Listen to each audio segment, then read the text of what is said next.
Reunião dos BRICS que terminou ontem. O presidente Luiz Inácio Lula da Silva fez um balanço positivo do evento que reuniu chefes de Estado no Rio de Janeiro para discutir os caminhos que o bloco econômico deve seguir. A importância do multilateralismo nas negociações entre os países. Vamos acompanhar um trecho da fala do presidente Lula. Eu termino o dia extremamente feliz porque eu não tenho dúvida nenhuma que o Brasil já tinha realizado a melhor reunião que o G20 já tinha feito. E o Brasil hoje realizou a mais importante reunião que os BRICS já fez. Porque nós convidamos novas pessoas, gente importante, para que a gente os convença de que o BRICS é um novo jeito da gente fazer o multilateralismo sobreviver no mundo. Nos BRICS a gente tem convicção que a gente não quer mais um mundo tutelado. A gente não quer mais Guerra Fria. A gente não quer mais desrespeito à soberania. A gente não quer mais guerra. E é por isso que a gente está discutindo com muita profundidade a necessidade de mudança estrutural, inclusive no Estatuto da ONU, para que a gente possa recriar alguma coisa com base nos acontecimentos geopolíticos de 2021 e não de 1945. Aquele mundo ficou para trás. Só os saudosistas daquele mundo, do nazismo, do fascismo, são outros que não estão nos BRICS. Nos BRICS a gente quer fortalecer o processo democrático, o processo multilateral, a gente quer a paz, o desenvolvimento e a participação societal. Esses BRICS teve uma novidade extraordinária, que foi a participação, das empresárias mulheres, que é uma novidade boa, e a participação da sociedade civil, representada com documento que será lido pelo chefe de Estado. Se a gente quiser criar alguma coisa nova no mundo, a gente vai ter que criar novos paradigmas de participação e não pode repetir os mesmos erros. Pois é, e o presidente falou de forma muito positiva sobre o bloco econômico, sobre essa reunião, sobre o papel do Brasil no grupo e em vários momentos destacou a importância da independência dos países membros. Fala isso porque, de um modo geral, tem sido muito constante tentativas de interferência do presidente norte-americano Donald Trump no papel dos BRICS, né? E no papel que eles podem representar, inclusive, talvez com uma representação maior do que a dos Estados Unidos. Ainda durante o encontro, em uma rede social, o presidente norte-americano, né, o Donald Trump, voltou a disparar ameaças de taxações que podem ser impostas aos países que, entre aspas, forem traidores da América. Logo depois do encontro, o presidente Lula rebateu as falas de Trump numa conversa com a imprensa. A gente vai trazer para você também um trechinho aqui da fala do presidente Lula. Olha, eu sinceramente nem acho que eu deveria comentar, porque eu não acho uma coisa muito responsável e séria um presidente da República de um país do tamanho dos Estados Unidos ficar ameaçando o mundo através da internet. Não é correto. Ele precisa saber que o mundo mudou. Nós não queremos imperador. Nós somos países soberanos. Se ele achar que ele pode taxar, os países têm o direito de taxar também. Existe a lei da reciprocidade. Eu acho muito equivocado e muito irresponsável um presidente ficar ameaçando os outros em redes digitais. Sinceramente, tem outras coisas e outros fóruns para um presidente de um país do tamanho dos Estados Unidos falar com outros países. Pois é, e perguntado sobre a fala do presidente Trump, que disse que está acontecendo uma caça às bruxas no Brasil contra o ex-presidente Jair Bolsonaro, Lula também deu uma resposta muito incisiva. Olha, eu não vou comentar essa coisa do Trump e do Bolsonaro. Sabe, eu tenho coisa mais importante para comentar do que isso. Esse país tem lei, esse país tem regra, e esse país tem um dono chamado povo brasileiro. Portanto, dei palpite na sua vida e não na nossa.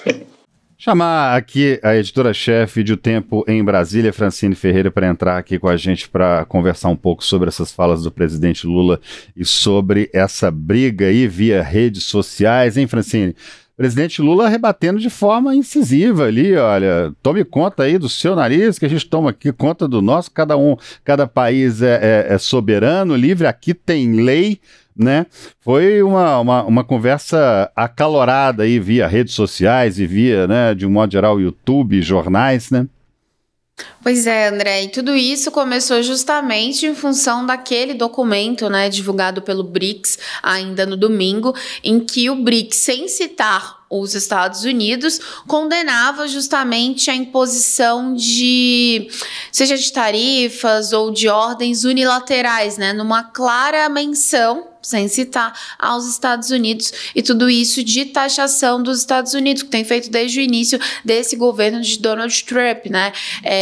Donald Trump já, depois disso, chegou aí de novo nas redes sociais para responder, para falar que iria taxar sim os países, e, enfim, tudo isso desembocou nisso que terminou com essa mensagem publicada de Donald Trump, e aí levando para o outro lado, né, para o lado justamente da política brasileira, porque se há essa percepção, né, primeiro, o Donald Trump se incomoda sempre que, enfim, qualquer nação se coloque de alguma forma contra os Estados Unidos ou contra decisões tomadas por ele, como, por exemplo, essa da taxação. Então, é comum ele ir às redes sociais para responder. Não só o Lula, como outros presidentes, primeiro-ministro, enfim.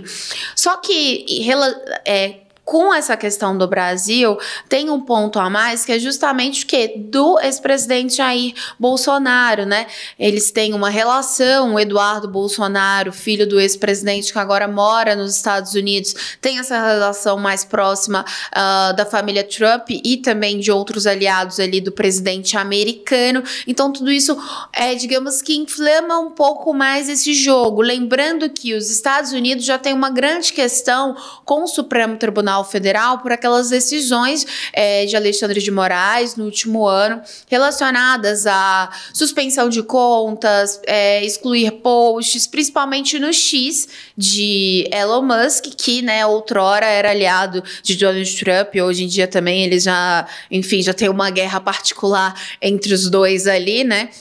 Mas essa reação do Lula, outras vezes também que Trump foi à frente, né, para falar alguma coisa, ou o secretário de Estado do Trump, o Rubio, o Lula já havia se posicionado dessa forma, né, sempre colocando assim, olha, cuide daí do seu país que a gente vai cuidar das coisas daqui. E o Lula sempre fala, né, sobre o ego de Donald Trump, sobre todas essas questões. Então, dessa vez não foi diferente, mas principalmente porque dessa vez tem esse outro ingrediente, né, que é relacionado a Jair Bolsonaro. Nesse post do Trump, ele até fala, né, que o Jair Bolsonaro foi o líder forte que realmente amava seu país e que, além disso, era um negociador muito duro em questões comerciais. E questões comerciais ele até escreveu em caixa alta. Então, também, numa clara insatisfação, digamos que a questão do Bolsonaro ali era a deixa que faltava para ele também poder juntar nisso tudo, que é uma defesa a Bolsonaro, uma crítica ao que os países dos BRICS, enfim, reclamam sobre as taxações dos Estados Unidos, e também para criticar o judiciário brasileiro, porque o Trump até fala no final, justamente, né, eu estarei acompanhando muito de perto a caça às bruxas contra Jair Bolsonaro, sua família e milhares de apoiadores. O único julgamento que deveria acontecer é o julgamento pelos eleitores do Brasil. Isso se chama eleição. Deixem Bolsonaro em paz. Em outro momento, ele até faz uma comparação de que Bolsonaro sofre uma perseguição parecida com a que ele sofreu. Vamos lembrar que Donald Trump também não podia concorrer, mudou por outras questões, mudou-se isso lá e ele, enfim, venceu esse último pleito nos Estados Unidos. Mas fato é que diante desse barulho de Donald Trump, né, e que por mais que ele tenha respondido ontem, alguns países também com uma taxação, o Brasil o presidente Lula considera muito importante colocar esses pingos nos is e criar uma delimitação, né, André? É tanto que os próprios ministros do Supremo Tribunal Federal, pelo menos ontem, ninguém deu uma declaração pública, ninguém soltou uma indireta ali, nem nada. Hoje já tem que ser nem nada. Então, porque há o entendimento de quem tem que falar, quem tem que se posicionar nesse momento, é justamente agora o Itamaraty e o governo brasileiro. E a avaliação também é que Lula não vai se furtar em outras vezes se continuarem com se o governo dos Estados Unidos continuar justamente com essa ofensiva, né? Lembrando também, aí até ontem a Folha de São Paulo trouxe um ponto importante disso, que o presidente, que é bom a gente fazer esse contraponto também, que o presidente Lula reclama muito de Trump, enfim, mas que em outras oportunidades o presidente Lula também, digamos que deu pitaco na política alheia, né? Quando ele se declarou, por exemplo, favorável à reeleição da Kamala, né, nos Estados Unidos, que tinha defendido John Biden também. Na semana passada, vamos lembrar que ele visitou, né, a Cristina Kirchner também na Argentina, então ali a relação com o Milei já não é boa, então, né, enfim. E tem outra questão também que já defendeu publicamente o governo de Nicolás Maduro, né, na Venezuela. Então, assim, o presidente Lula, ele também comenta sobre outras questões de outros países, mas é claro, quando a gente está tratando de taxação, a coisa é um pouco mais embaixo. Pois é, não bastassem todos os problemas que a gente enfrenta aqui no nosso país, um dos principais deles a fome, desemprego, vários e vários outros problemas que a gente enfrenta, agora também temos que enfrentar um presidente norte-americano que quer dar palpite na justiça aqui do nosso país, né? Afinal de contas, temos soberanias, né? Soberania, somos o Brasil, afinal. E nós estamos perguntando aqui, Francine, olha aqui na nossa enquete. Vamos lá. Você é contra ou a favor de interferências do governo norte-americano na justiça brasileira? Olha aqui. Até agora estão respondendo aqui contrárias. Forma contrária, 60% das pessoas que votaram disseram que são contra interferências do governo norte-americano. E 40% das pessoas que responderam aqui até agora na nossa enquete são a favor de interferência do governo dos Estados Unidos aqui no nosso país. O que mostra que a gente tem um número bastante grande aqui de gente que quer que os Estados Unidos venham aqui mexer nas nossas gavetas, né, Francine? Pois é, e não é bem assim, né? Até porque o Mauro Vieira até comentou entrevista para a Mônica Bergamo, né, que as leis americanas são aplicadas nos Estados Unidos, as leis brasileiras são aplicadas no Brasil. Então acho que também é claro que um país, uma potência como os Estados Unidos sempre tem uma voz muito importante na mesa, mas é importante também separar ali até onde que vai isso, né? Tanto é que no seu discurso, como a gente ouviu a sonora do presidente Lula, ele critica também essa questão do Conselho de Segurança da ONU e tudo isso, porque que é justamente a interferência de que algumas nações acreditam que podem mais ou que, enfim, podem mexer em outras leis, enfim, a seu bel prazer, justamente porque tem um poder econômico ou bélico maior. Ô Francine, Agora, aí em Brasília, o que corre nos bastidores aí que você tem acesso em relação a essa possível interferência dos Estados Unidos aqui na justiça brasileira, em ajudar Bolsonaro, Jair Bolsonaro, o filho dele, Eduardo, que já está aí, já tem um tempo, que é, inclusive, um dos deputados mais bem votados, né, no país inteiro, aqui do país inteiro, foi bem votado, mas abandonou os eleitores dele lá, em um post, inclusive, deu a entender, né, que podem ter cassações aqui contra Moraes, que sanções podem acontecer. Olha aí o que disse o Eduardo Bolsonaro aí. Muita gente me telefonando, mas não podemos passar mais detalhes sobre isso. O que eu posso dizer é que esta não será a única novidade vinda dos Estados Unidos neste próximo tempo. Aproveito para agradecer a todos que se empenharam e que se empenham nesta batalha. Apoiem a nota de Real Donald Trump. Pois é, o Eduardo Bolsonaro, brasileiro, um parlamentar aqui que vai para fora fazer essa campanha toda aí, hein, Francine? E de um modo ou de outro, pode não ser um resultado de uma interferência, mas é o que você disse, uma palavra do presidente da maior potência do mundo, de um jeito ou de outro, interfere na nossa casa aqui, né? O Eduardo, ele gosta muito dessas questões internacionais, né? Desde sempre na Câmara foi presidente da Comissão de Relações Exteriores. Quando o Bolsonaro foi presidente, né? Vamos lembrar que tentou emplacar aí o Eduardo Bolsonaro como embaixador dos Estados Unidos. Então, tiveram diversas questões, né? Então, o Eduardo, ele tem esse acesso mais amplo mesmo a esses, principalmente aos congressistas ali mais próximos de Donald Trump, né?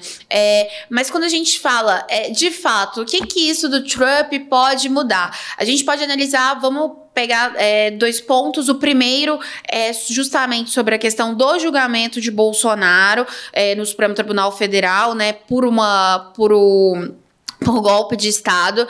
Assim, o que cria, se a gente for pensar na prática, é esse barulho. É um apoio do presidente dos Estados Unidos, então tem esse apoio nas redes sociais, esse apoio popular. Quando o Trump faz o paralelo entre ele, Jair e Bolsonaro. Então isso, querendo ou não, cria uma esperança, principalmente ali nesses aliados de Bolsonaro, de que as histórias dos dois em algum momento vão ser parecidas. Bolsonaro vai ser considerado elegível de novo, enfim.